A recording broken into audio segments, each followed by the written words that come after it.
안녕하세요. 3명의 축구월간이 새축월입니다. 오늘 이야기할 주제는 토트넘 하스퍼 역대 최고의 영입 탑10입니다. 영상 시작에 앞서 이번 랭킹 역시 새월간이들의 주관적인 생각이 들어가 있으니 재미로 봐주시면 감사하겠습니다. 탑10입니다. 탑10은 풀럼에서 12-13 시즌을 앞두고 1710만 파운드에 이적한 무사 덴벨레입니다. 무사 덴벨레는 이적 후 데뷔전 교체 출전에 왼발 중거리 슛을 골로 연결시키며 단숨에 주전자리를 꿰찼습니다.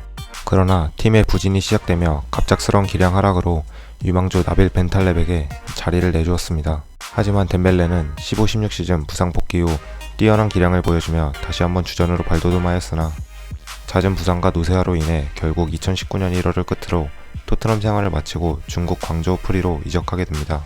덴벨레는 토트넘에 있는 6년 반 동안 236경기 출전, 10골 9도움을 기록했습니다. 탈압박을 좋아해 압박 속으로 들어가는 모습을 종종 보여주는 무사 덴벨레를 10위에 랭크합니다. 탑 9입니다. 탑 9은 아틀레티코 마드리드에서 14-15 시즌 1440만 파운드에 이적한 토비 알더웨이럴트입니다. 토비 알더웨이럴트는 이적하기 바로 직전 시즌인 13-14 시즌 사우스햄튼으로 임대 이적하게 됩니다. 그는 사우스햄튼에서 많은 빅클럽들과 임대한 사우스햄튼도 완전 이적을 바랄 정도로 눈에 띄는 활약을 보여주며 잉글랜드 프리미어리그 무대에 데뷔하게 됩니다.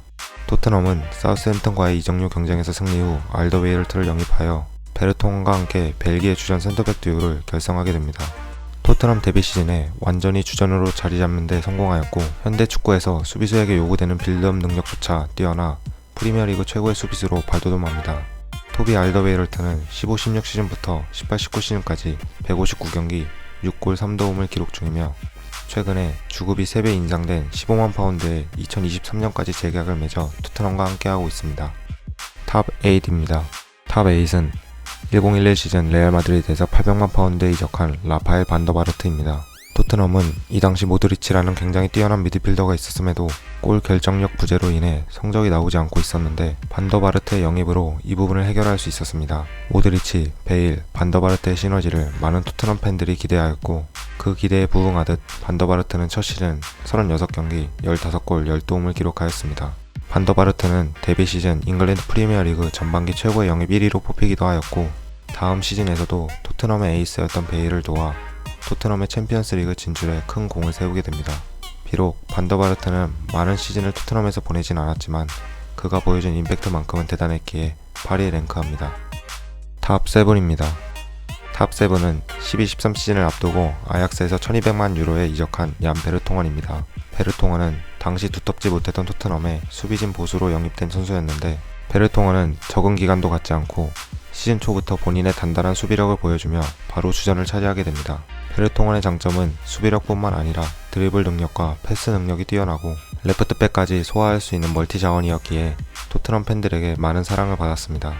포체티노 감독 부임 후에도 포체티노가 원했던 후방 빌드업을 잘 수행해주면서 많은 출전 시간을 보장받았고 꾸준히 안정적인 모습을 보여주었습니다. 이번 시즌 비록 노세아로 인해 무리뉴 감독에게 많은 선택을 받지 못하고 있지만 지금까지 안정적인 수비와 빌드업으로 토트넘의 수비를 책임지고 있는 얀 베르통원을 7위에 랭크합니다. 탑 6입니다.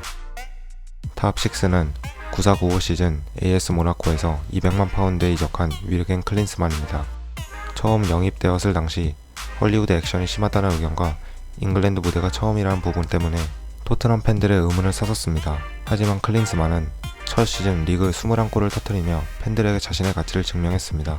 클린스만은 토트넘에서 한 시즌을 마치고 바로 독일 분데스리가에 미넨으로 이적하지만 97-98 시즌 토트넘이 강등 위기에 처하자 임대 이적을 통해 영웅처럼 다시 팀에 합류하게 됩니다. 클린스만이 토트넘의 레전드가 된 이유가 바로 이 시즌 때문이었는데 클린스만은 임대 이적 직후 리그 15경기 9골이라는 놀라운 득점력을 보여주며 토트넘을 강등에서 구해냅니다.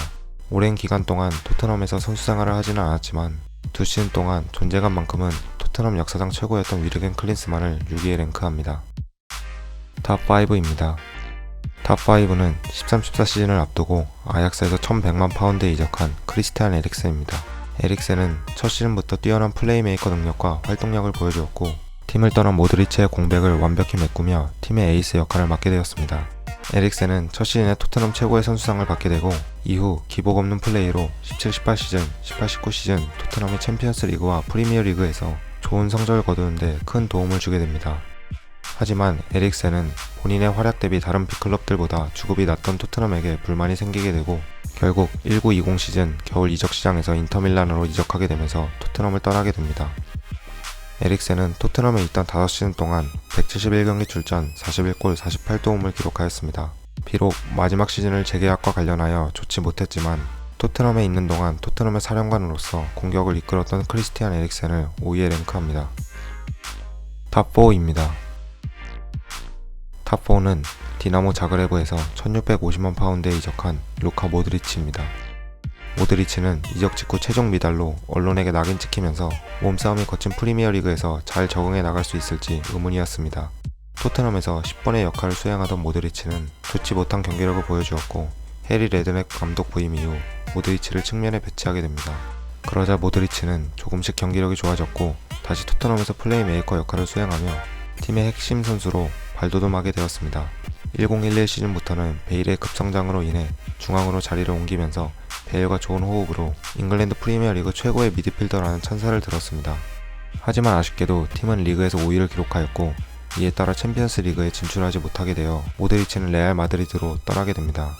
이후 메시와 호날두의 발롱도르 양강 체제를 깨고 발롱도르를 수상하기도 했던 모드리치를 4위에 랭크합니다. 탑3입니다. 탑3는 15-16 시즌 레버쿠젠에서 3천만 파운드를 기록하며 이적한 손흥민입니다. 당시 손흥민의 영입은 큰 돈을 쓰지 않는 토트넘 구단의 최고 이적료 선수였습니다. 하지만 이적 첫 시즌 손흥민은 잉글랜드 무대에 적응하지 못하는 모습을 보여주었고 선발보다는 교체 선수로 활약하게 되었습니다. 손흥민은 자신의 부진한 모습으로 자신감을 잃어 다시 분데스리가로 돌아가고 싶어 했으나 당시 포체티노 감독의 만류로 잔류를 결정하게 됩니다. 손흥민의 진가는 16-17 시즌부터 나오기 시작했는데 같은 포지션 경쟁자인 샤들리아 라멜라의 부진으로 점차 기회를 잡아가던 손흥민은 잉글랜드 프리미어리그 무대의 적응을 끝낸 후 빠르게 경기력을 끌어올려 주전자리를 꿰차게 되었습니다. 손흥민은 18-19 시즌 챔피언스 리그 8강, 당시 최강 전력이라고 평가받던 펩 가르디올라의 맨체스터 시티와의 1차전에서 결승골을 터뜨렸고 2차전에서 멀티골을 기록하며 토트넘의 챔피언스 리그 4강 진출을 이끌었습니다. 그 공로를 인정받아 손흥민은 토트넘 올해의 선수상과 올해의 골상을 수상하였습니다. 그 해 손흥민은 발롱도르 30인 선수에도 뽑히며 아시아는 물론 전 세계에서 인정받는 월드클래스 공격수 반열에 오르게 됩니다.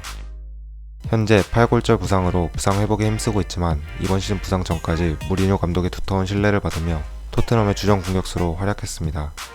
손흥민 선수의 빠른 부상 회복과 앞으로의 활약을 기대하며 손흥민을 3위에 랭크합니다.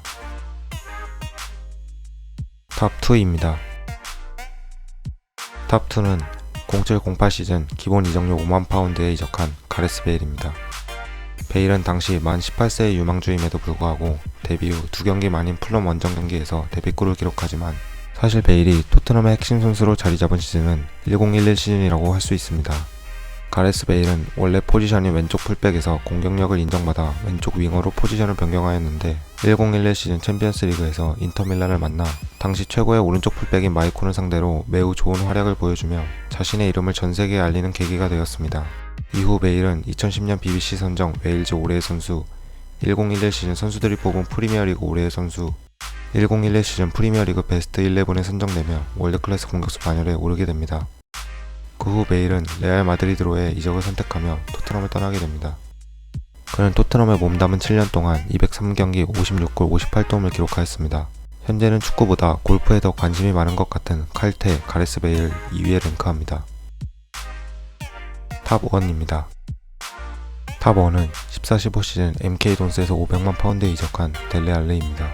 사실 델레 알리가 유명해진 경기는 맨체스터 유나이티드와의 리그컵 경기에서였는데 맨유의 당연한 승리를 예상했던 팬들은 엄청난 실망감에 휩싸이게 되었습니다. 하브리그였던 MK 돈스에게 패배는 물론이거니와 4대0 대패였기에 전세계의 이목이 집중되게 되면서 이 경기로 인해 주목을 받게 된 알리는 토트넘의 이적을 확정짓게 되고 남은 시즌 MK 돈스로 재임대되며 팀의 2부 리그 승격을 확정짓고 토트넘으로 오게 됩니다. 알리는 15-16 프리시즌부터 좋은 활약을 펼치며 토트넘 서포터들의 기대를 받게 되었고 예상대로 정규 시즌에 들어가서도 팀에 빠르게 자리 잡으며 핵심 선수로 자리 잡게 되었습니다. 현재 알리는 무리뉴 감독 밑에서 시즌 초 좋은 폼을 보여주다 현재 교체 태도 문제와 동양인 비하로 많은 비판을 받고 있지만 다시 손흥민과의 좋은 호흡을 기대하며 델레 알리를 최고의 영입 탑1에 랭크합니다. 이상 지금까지 토트넘 핫스퍼 역대 최고의 영입 탑10이었습니다. 영상 재밌게 보셨다면 좋아요와 구독 부탁드리겠습니다.